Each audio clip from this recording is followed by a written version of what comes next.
San Mamesarrak estadio berri bati utziko dio lekua.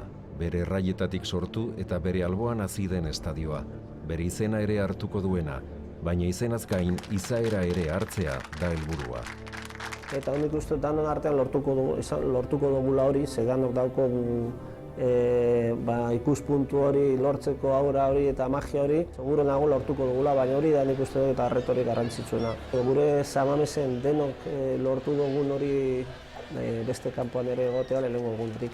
Ea zelai berrian atletiken garaipen handiak ospatzeko modua dagoen, oroimenean gordeta dauden horien modukoak, Pitxitxik San Mamesarrean bizi izan zituen guztiak bezalakoak.